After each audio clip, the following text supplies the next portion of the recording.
জয় গুরু। আজকের আমরা এই ভিডিওতে যে টপিকটার উপর আলোচনা করতে চলেছি তা হলো ইষ্টভৃতি। অর্থাৎ দেখবেন এই ইষ্টভৃতি নিয়ে আমাদের নানান রকম ভাবনা, নানান রকম চিন্তা, মনে নানান রকম জিজ্ঞাসাও পর্যন্ত এসে থাকে। আজকে আমরা ইষ্টভৃতি সম্বন্ধে এমন কিছু কিছু কথা শুনব যার ভিতর দিয়ে এই বিষয়টার উপর বলতে পারেন একটা সুস্পষ্ট ধারণা পেতে হয়তো এই ভিডিওটা তার সাহায্য করতে পারে। তার কারণ কথাগুলি শ্রী শ্রী ঠাকুর বহু জায়গায় বিভিন্ন রকমভাবেই বলেছেন।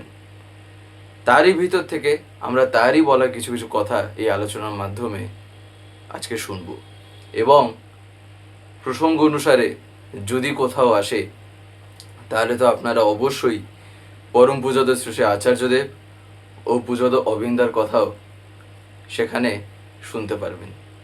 যাই হোক, আজকের এই ভিডিওটা এবারে আমি শুরু করার আগে আপনাদের কাছে শুধু একটি কথাই অনুরোধ করছি, ভিডিওটিতে আপনারা সম্পূর্ণভাবে যুক্ত থাকার চেষ্টা করবেন। আশা করি আজকের এই যেই টপিকটি আপনারা এই আলোচনার মাধ্যমে অতি অবশ্যই শুনতে পারবেন। ইষ্টভৃতি বলতে পারেন আমরা হয়তো এই বিষয়টাকে নিয়ে বহুবার বহু জায়গায় শুনেছি। এমনকি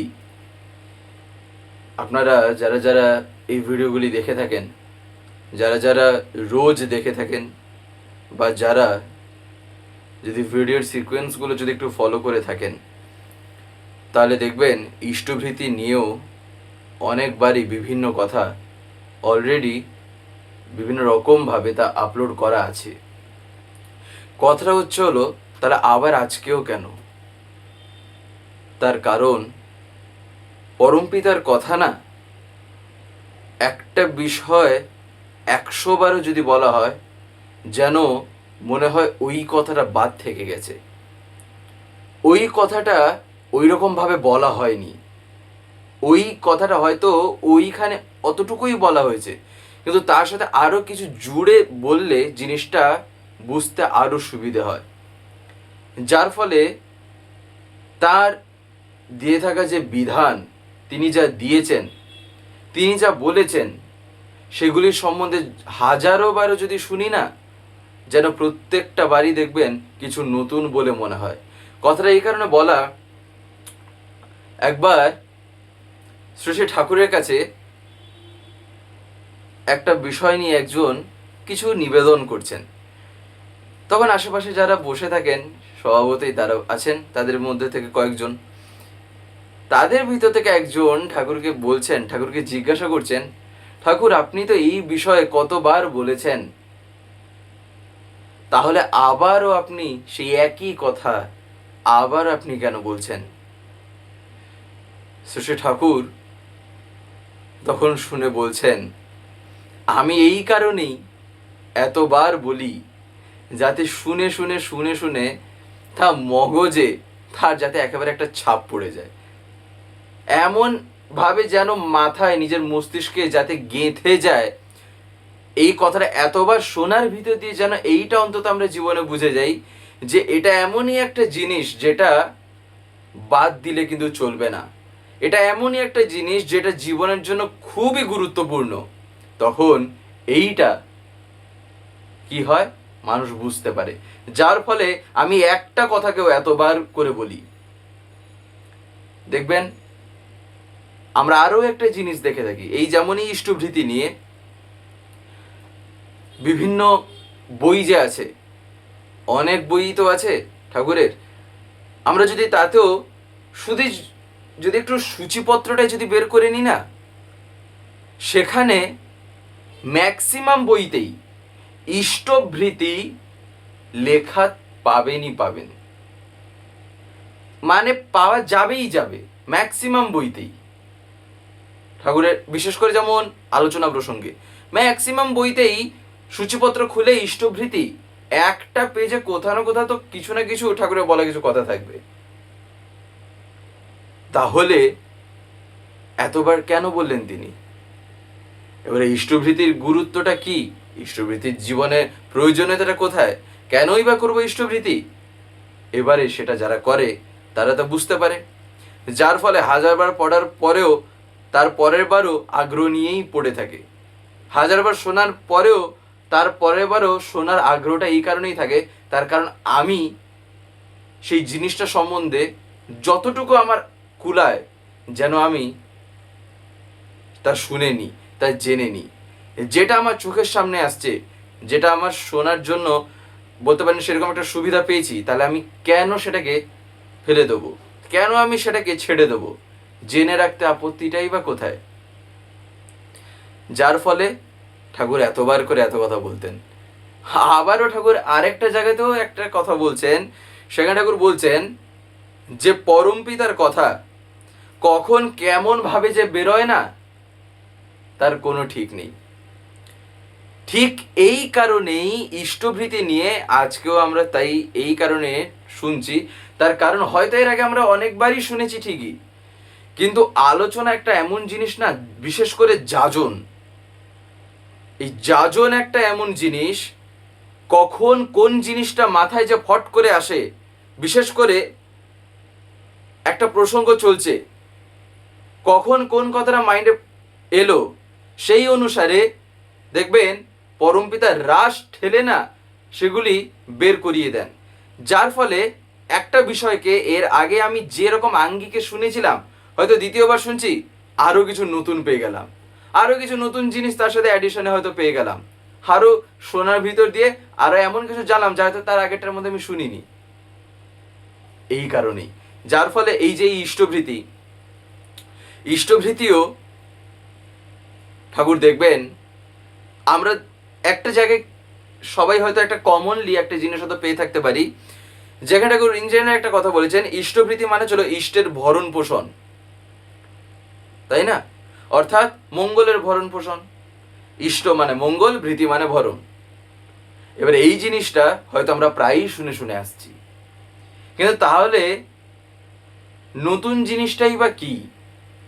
আদতে নতুন জিনিসটা হচ্ছিল তাই যা শোনার ভিতর দিয়ে যখন আমি পরিপালন করে নতুন যখন আমার মধ্যে কিছু অনুভূতি জাগে, সেটাই হলো নতুন কিছু পাওয়া। যার ফলে দেখবেন আমরা শ্রী ঠাকুরের বিভিন্ন জায়গায় বিভিন্ন রকম ভাবে যদি তার বলা কথাগুলি দেখে থাকি না, বিশেষ করে কিছু কিছু বই আছে দেখবেন পরপর যে বইগুলো বিভিন্ন খণ্ড অনুসারে বেরিয়েছে, যেমন এই আলোচনা প্রসঙ্গেই যদি আমরা ধরি, দেখবেন পরপর না ঠাকুর একই রকম কথা বহুবার বহু জায়গায় বলেছেন।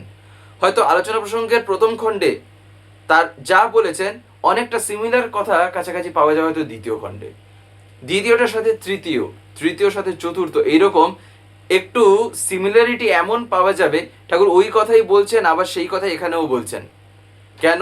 তার কারণ সময় অনুসারে কি হয়েছে না, এটা তো তার লীলা, যেহেতু তিনি নররূপে লীলা করেছেন, তাই একটা সময় অনুসারে তিনি যখন যেটা বলেন না, তিনি টানা সেটা আমাদের জন্য বলতে থাকেন বিভিন্ন রকম আঙ্গিকে, বিভিন্ন রকম ভাবে। কিন্তু আমরা সেই একই জিনিস যদি আমরা এমন ভাবে দেখি, আলোচনা প্রসঙ্গের হয়তো প্রথম খণ্ড একেবারে চলে গেলাম আলোচনা প্রসঙ্গের 12তম খণ্ডে, দ্বাদশ খণ্ডে হয়তো চলে গেলাম, সেখানে অনেকটা আমি ডিফারেন্স দেখতে পাবো। ঠাকুর যেভাবে বলছেন, ঠাকুর যেভাবে জিনিসটাকে তুলে ধরেছেন, হয়তো অনেকটা ডিফারেন্স দেখা যাবে। কেন? তার কারণ সময়টা অনেকটাই তখন এদিক ওদিক হয়ে যায়। অর্থাৎ ঠাকুর সেই কথা যখন বলেছিলেন সেই টাইমিং দেখবেন লেখা তো থাকে যে বছর কিংবা বলতে পারেন মাস, ডেট ইত্যাদি তো সেখানে মেনশন করা থাকে, তো সেটা যদি আমরা ফলো করে দেখি তাহলে অনেকটা তখন ডিফার হয়ে যায়। এই কারণেই পরমপিতার জিনিস কখনোই পুরনো হয় না, যতই শুনি ততই নতুন। একবার ইষ্টভৃতি নিয়ে শ্রী ঠাকুর একদিন বলছেন, মানুষ যেমন আচার্যকে গ্রহণ করে অগ্নি রক্ষা করে, অগ্নিহোত্রী হয়, দীক্ষা নিয়ে ইষ্টভৃতি করাও তেমনি। সেটাও ঠিক তাই।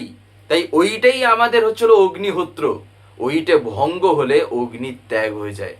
নিত্য সমিধ আহরণ করে যেমন যজ্ঞ করতে হয়, অগ্নি সঞ্জীবিত রাখতে হয় দৈনন্দিন প্রচেষ্টায় ইষ্টভৃতি পালনও ঠাকুর বলছেন তেমনি।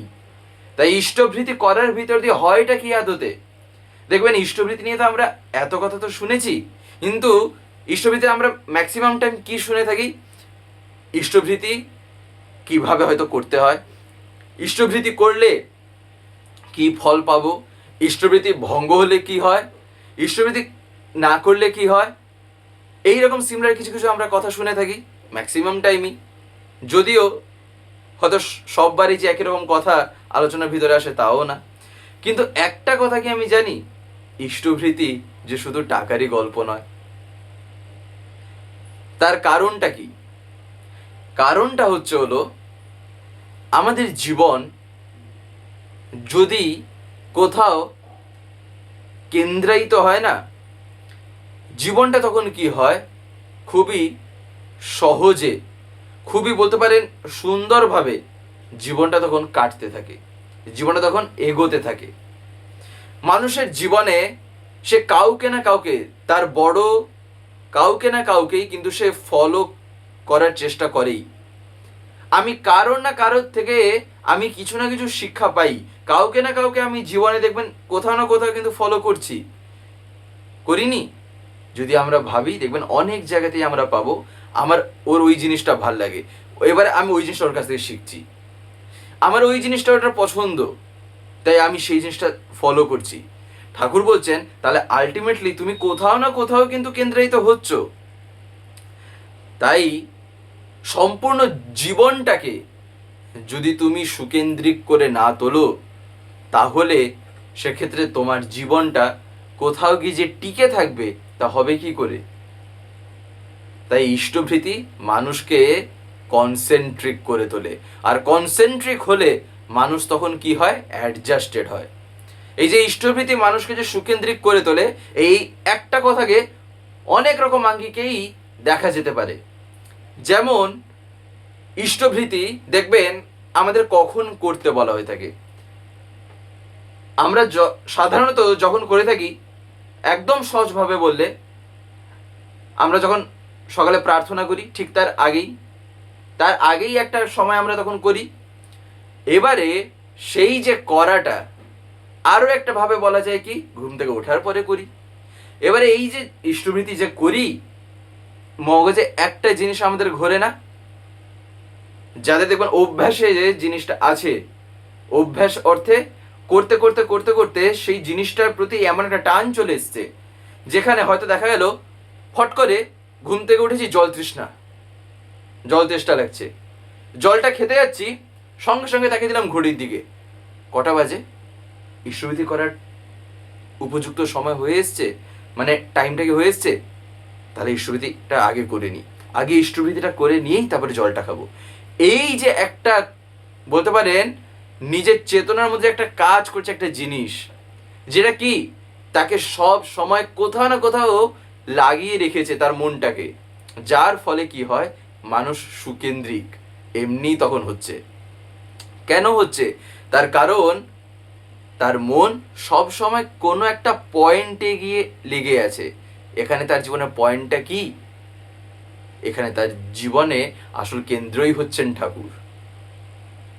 তাই সেই ক্ষেত্রে সে ওই ভাবনাতে এমনই মশগুল হয়ে আছে, সে জানে যে এই সময় আমার ইষ্টভৃতি করার টাইম, তাই আমি এই সময় ফট করে জলটা খেতে পারি না, আমি এই সময় কোনো কাজ তেমন আমি করব না, আমি সেই সময় কারোর সাথে অযথা বৃথা বাক্যালাপ করব না, আগে ইষ্টভৃতিটা করে নিই তারপরে আমি করব। এই যে একটা তার কনসিয়াস সাবকনসিয়াস মাইন্ড সব দিক দিয়ে তার মন একেবারে পায়ে পায়ে করে ঘুরছে, এই জিনিসটাই হচ্ছিল তাকে আস্তে আস্তে সুকেন্দ্রিক করে দেয়। যার ফলেই তো শ্রী ঠাকুর ইষ্টভৃতির উপর কেন এত জোর দিয়েছেন, আর কেনই বা তিনি বলেছেন যে দীক্ষা নিলেই জানিস মনে ইষ্টভৃতি করতেই হয়। তার কারণ মানুষের একটা জীবনে যে সে সবটুকু করতে পেরে যাবে তা হয়তো নাও হতে পারে, কিন্তু এই ইষ্টভৃতিটা একটা এমন জিনিস, তা হচ্ছিল কি না, ঘুম থেকে ওঠার পরেই করো, কোনো কাজ করছো দিনের মাঝখানে বা এমন কোনো টাইম যেটা খুবই একটা বলতে পারেন সুবিধার জন্য নয় বা সুবিধার মতন হচ্ছে না, তাও না। ঘুম থেকে উঠলে জাস্ট করো, তারপরে তুমি যা ইচ্ছা সারাদিনে করতে থাকো। এতে কি হচ্ছে, দিনের শুরুতেই নিজের প্রভুকে, আমি আমার প্রভুকে স্মরণে আনছি, আর তার জন্য আমি কিছু নিবেদন করছি। আগেকার দিনে দেখবেন গুরু শিষ্য বলতে পারেন এমনই একটা জিনিস আমরা দেখতে পেতাম, যেখানে প্রত্যেক দিন গুরুর শিষ্যরা যারা থাকতেন না, তারা ঘুম থেকে ওঠার পর তারা কোনো কিছু করার আগে, কোনো কাজ করার আগে তারা তাদের গুরুর জন্য কিছু না কিছু করতেন।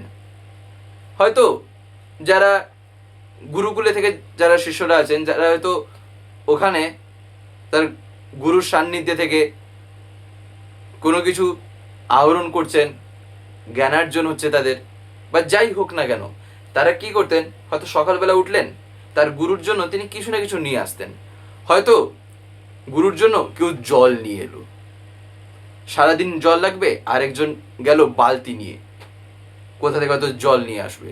আরেকজন হয়তো গেল গাছ থেকে দুটো ফল পেড়ে নিয়ে আসবে, সে তার গুরুকে দেবে বলে। আরেকজন হয়তো গেল, সে কিছু একটা এমন খাবার নিয়ে এলো যেটা হয়তো ফলাহার করার পর হয়তো একটু বেলার দিকে খাওয়া যেতে পারে। এই জিনিসটা কি, তাদের একটা টার্গেটই এমন ছিল, সকালে ঘুম থেকে আগে উঠতে হবে, তার জন্য আগে কিছু একটা করতে হবে, তারপরে দিনচর্যা আমার শুরু। বর্তমান সময়ে যদি এই সব কিছুর একটা জায়গায় যদি কেন্দ্রায়িত হয়ে থাকে না, ঠাকুর বলছেন এই সব কিছুর তখন পূরণ হয়ে যায় ইষ্টভৃতির ভিতর দিয়ে। তার কারণ বর্তমান সময়ে দাঁড়িয়ে হয়তো সেই রকমভাবে সেই প্রথাটাই হয়তো আর নেই, সেই জিনিসটাই হয়তো সেরকম নেই। তার কারণ সময় যত যাচ্ছে তত আস্তে আস্তে জিনিসের মধ্যে পরিবর্তন আমরা দেখতে পাচ্ছি। জগতে অনেকটা পরিবর্তন এমন আসছে যেখানে তো সেই জিনিসগুলি আমাদের সামনে আর থাকছে না, কিন্তু তাই বলে সেটার প্রভাবটা কি আর বেরিয়ে যাবে, সেটা কি আর উধাও হয়ে যাবে, তা তো না। তাহলে এইবারে ভাবি, জীবনে যখন আমি গুরু রূপে যখন পুরুষোত্তমকে পাচ্ছি, তাকে যখন নিজ হাতে কিছু নিবেদন করছি, যা তিনি দয়া করে সুযোগ করে দিয়েছেন আর যা তিনি নিজেই গ্রহণ করেন, আর এমনকি তা ছাড়া তাকে বাদ দিয়ে সেই জিনিস গ্রহণ করার ক্ষমতাও আর কারোর মধ্যে নেই, তাহলে ভাবতে পারছি যে আমি জীবনে কি পেয়েছি। এই কারণেই এটা হচ্ছিল করার বিষয়, না করলে কিন্তু হয় না। দেখবেন অনেকেই আমরা বলে থাকি যে ওই লোকটা ও এমনভাবে ইষ্টভৃতি করে, সকালবেলা ঘুম থেকে উঠছে সঙ্গে সঙ্গে অর্ডার, আরে এক কাপ চা বানাও তো দেখি। চাটা সামনে থেকে আসছে, হাজারখানা মানুষের সাথে কথা বলা হয়ে গেছে প্রায়, চাটা যেই সামনে থেকে আসছে, চাটা যেই খেতে যাবে, আরে একটু একটু দাঁড়াও দাঁড়াও, মাথায় একটু পয়সাটা ঠেকিয়ে দিয়ে আসি। এই যে মাথায় একটু পয়সাটা ঠেকিয়ে দিয়ে আসি, তার মাথায় কিছু না হলেও একটা জিনিস আছে যে আমার জীবনে ঠাকুর বলে কেউ আছেন, যার জন্য আমাকে কিছু না কিছু করতে হবে। হয়তো করাটাই একটু গাফিলতি হয়ে যাচ্ছে, করাটা হয়তো একটু এদিক ওদিক হয়ে যাচ্ছে, কিন্তু তাই বলে যে একেবারে করবো না তা তো না। বরঞ্চ শ্রী ঠাকুরকে না একদিন এই কথা যখন জিজ্ঞাসা করা হয়, তখন ঠাকুর বলছেন যে না করার চেয়ে ভালো। এই কথাটা একদিন সুরেনদা শ্রী ঠাকুরকে জিজ্ঞাসা করছেন, সুরেন বিশ্বাসদা, যে অনেকে তো এরকম করে, মানে চা আসছে, চা খাবে ঠিক তার আগেই মনে পড়ছে পয়সাটা একটু মাথায় ছুঁয়ে দিয়ে আসি, তাহলে এরকম করা কি ঠিক ঠাকুর? তখন ঠাকুর বলছেন না করার চেয়ে ভালো। একবার শ্রী বরদাকেও শ্রী ঠাকুর জিজ্ঞাসা করেছিলেন, যেহেতু অনেকেই বলছেন না এরকম করা ঠিক না, সেরকম করা ঠিক না, এরকম ভাবে কেউ করে নাকি? ঠাকুরের মন আস্তে আস্তে ভারাক্রান্ত হয়ে যাচ্ছে, দুঃখ ঠাকুর পাচ্ছেন সেসব কথায়। শ্রী বরদা যখন এসে প্রণাম করেন, প্রণাম করে উঠতেই যখন ঠাকুর দিকে তাকান, ঠাকুর তখন শ্রী বরদাকে জিজ্ঞাসা করছেন, কি রে বড় খোকা, অনেকে বলছে যে এই রকম ভাবে না করাই ভালো, তোর কি মনে হয়? তখন শ্রী বরদাও ঠিক তাই বলেছিলেন যে একেবারে না করার চাইতে বরঞ্চ ভালো, কিছু না হলেও এইটুকুই তার জীবনে যতটুকু সুফল নিয়ে আসবে, যতটুকু তার জীবনে সে পুণ্যার্জন করবে, যতটুকু, তাই না? তাই সেসব জায়গায় আমি কে বলার যে ওই রকম ভাবে না করারই ভালো?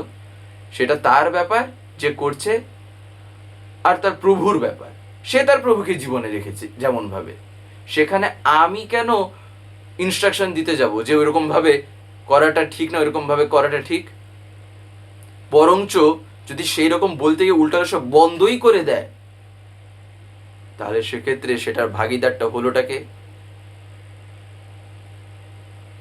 এই কারণে যা আমরা বলি, যা কাউকে যখন কোনো কিছু বিষয় বলি, সেটা বলার আগে যেন ভাবি তাতে জিনিসটা পজিটিভের জায়গায় নেগেটিভ ইম্প্যাক্ট দিয়ে দেবে না তো।